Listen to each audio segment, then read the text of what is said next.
शेष नाग और वासुकी नाग में कौन ज़्यादा शक्तिशाली हैं? शेष नाग और वासुकी नाग दोनों ही हिंदू पौराणिक कथाओं में महत्वपूर्ण स्थान रखते हैं, लेकिन उनकी भूमिकाएं और ताकत अलग अलग हैं। तो आइए दोस्तों जानते हैं कि शेष नाग ज़्यादा ताकतवर हैं या वासुकी नाग। तो दोस्तों, अगर आप हमारे चैनल पर नए हैं तो चैनल को सब्सक्राइब कर वीडियो को लाइक और शेयर जरूर करें। तो आइए दोस्तों, हम बात करते हैं सबसे पहले शेष नाग के बारे में। शेषनाग के बारे में कहा जाता है कि इन्हीं के फन पर धरती टिकी हुई है। यह पाताल लोक में ही रहते हैं। चित्रों में अक्सर हिंदू देवता भगवान विष्णु को शेषनाग पर लेटे हुए चित्रित किया गया है। दरअसल शेषनाग भगवान विष्णु के सेवक हैं। मान्यता है कि शेषनाग के 1000 मस्तक हैं। इनका कहीं अंत नहीं है, इसलिए इन्हें अनंत भी कहा गया है।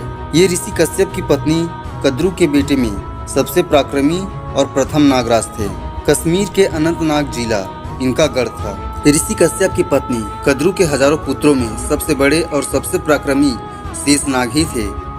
उनकी सांसारिक विरक्त का कारण उनकी सौतेली माता विनता और गरुड़ थे, जिनमें आपसी द्वेष था। उन्होंने अपनी छली माँ और भाइयों का साथ छोड़कर गंधमादन पर्वत पर तपस्या करने को ही श्रेष्ठ माना।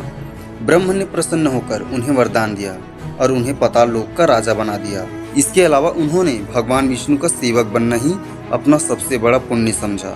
शेषनाग के पृथ्वी के नीचे जाते ही अर्थात जल लोक में जाते ही उनके स्थान पर उनके छोटे भाई वासुकी का राज तिलक कर दिया गया। तो दोस्तों, अब हम बात करते हैं वासुकी नाग के बारे में। शेषनाग के भाई वासुकी भगवान शिव के सेवक थे।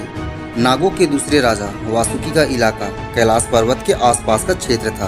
पुराणों के अनुसार वासुकी नाग अत्यंत ही विशाल और लंबे शरीर वाले माने जाते हैं। समुद्र मंथन के दौरान देव और दानवों ने मंदराचल पर्वत को मथनी तथा वासुकी को रस्सी बनाया था। त्रिपुरदाह के समय वह शिव के धनुष की डोर बने थे। वासुकी को भविष्य ज्ञात था कि आने वाले समय में नागकुल का नाश किया जाएगा। ऐसे में उन्होंने नागवंश को बचाने के लिए उनकी बहन का विवाह जरतकारु से कर दिया था, क्योंकि वे जानते थे कि उनका पुत्र ही नागों के वंश को बचा सकता है। जरतकारु के पुत्र आस्तिक ने जन्मजय के नाग यज्ञ के समय सर्पों की रक्षा की थी। तो दोस्तों, ये तो थी जानकारी शेषनाग और वासुकी नाग की ताकत के बारे में। अब इसका निष्कर्ष है कि कोई शक्तिशाली या कमजोर नहीं होता, समय ही सिर्फ बलवान होता है। जिसको जिस समय जो करना होता है वह वही करता है। शेषनाग का अपना महत्व है और वासुकी नाग का अपना। दोनों अपनी जगह श्रेष्ठ हैं। जो काम शेषनाग कर सकते हैं वहाँ वासुकी नहीं, और जो वासुकी कर सकते हैं वहाँ शेषनाग नहीं। इसीलिए किसी एक को ताकतवर समझा नहीं जा सकता है।